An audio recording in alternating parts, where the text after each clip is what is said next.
Je viens de réaliser aussi, ben tu vois, de toute façon, même si on va détruire le monothéisme dominant, on va dire, pour rétablir un ordre équilibré, après les religions, les 3, 4 religions, elles vont exister, mais ça permettra de comprendre aussi aux gens. Si par exemple tu es une femme-femme, dans le judaïsme, c'est là où tu vas t'épanouir, tu vas trouver le livre qui correspond à tes critères pour ton développement personnel. Si maintenant tu es un homme-femme dans le bouddhisme, tu trouveras une femme-homme dans le bouddhisme, tu trouveras tes critères pour t'épanouir. Si tu es un homme-homme dans le christianisme, tu trouveras tes critères pour t'épanouir. Tu comprends? Puis là, si tu es une femme-homme, tu trouveras tes critères pour t'épanouir, pour te développer au mieux. Mais après, c'est pas que tu as arrivé à te développer, à t'épanouir. Tu vois, pour un homme ou pour une femme, il y a l'autre moitié existe, elle se passe au même moment, c'est ton double, c'est ta moitié que tu vois pas. Toi, tu es dans un corps, ou tu es une femme ou tu es un homme. Puis au milieu, si tu es une femme au début, tu vas être que dans un rythme, puis que tu vas avoir ton enfant, tu vas passer dans le polythéisme.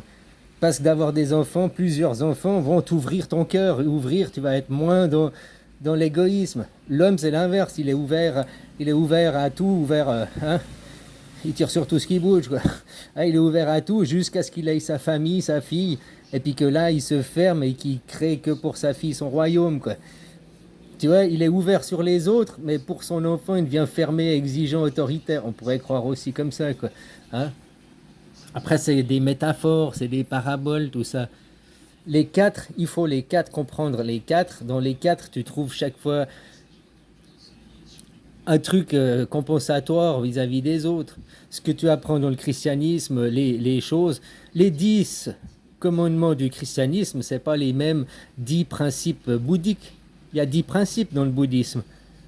C'est pas les mêmes que les 10 commandements, quoi. Là, on parle de principes bouddhiques, là, on parle de commandements. Déjà, là, on te commande, là, ce serait bien d'y arriver, c'est un principe, quoi. Tu vois ce que je veux dire?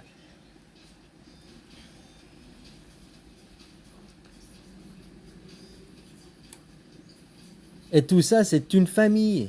Les arrière-grands-parents, les grands-parents, les parents, l'enfant, tout ça, c'est une famille, c'est générationnel. Tu sois juif, chrétien, pourquoi vous faites la guerre? Maintenant, ce qui est bien de savoir, c'est toi, quand tu viens ici, tu as choisi ordre ou alliance. Tu as choisi féminin ou masculin sacré, quoi. La hiérarchisation ou l'anarchisme. Après, dans ce féminin masculin, tu es quoi? Un homme et une femme? Donc tu vois, tu peux être un homme-femme, comme je te dis, quoi. Ça permet de comprendre la société mieux. Il n'y a pas que le monothéisme, il n'y a pas qu'un truc. Même si dans le monde des Judas, la femme dominante qui castre ses enfants, hein, bon, pour elle, c'est son épanouissement, mais les hommes qui sont là, ils sont contents d'être leurs maris, ils sont contents d'être leurs époux. Ah, pour eux. Mais pour un d'un autre, il n'est pas content de ce style d'être dominé par une femme, d'être... voilà. Hein. Chacun son style et on ne peut pas imposer aux autres, quoi. Et là, le monde aujourd'hui, le monothéisme dominant impose aux autres. Il n'y a que la femme, c'est moi qui ai tout bâti, c'est moi qui construis tout. Et en plus, celle qui te parle, c'est la femme enfant. C'est la femme enfant, quoi, la pouffe. C'est pas la femme adulte.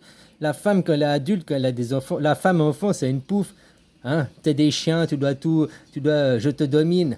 La femme homme, la femme qui est homme, comme la dame Helvétie, dame Helvétia, elle devient protectrice, elle devient homme, protectrice de ses enfants, de sa terre, pour que ses enfants se développent. Le bouddhisme aujourd'hui, Bouddha, c'est qui? Il est en Suisse, c'est Dame Helvétia, la dame qui protège ses enfants, Dame Helvétia, quoi. L'opposé, l'opposé comment t'appelles, à Israël, c'est la Suisse. La Suisse, c'est la femme rouge qui est dedans à la croix polythéiste, les enfants, quoi, qui va amener à son enfant le retour du Christ. Mais le retour du Christ, il est où? Il se fait où?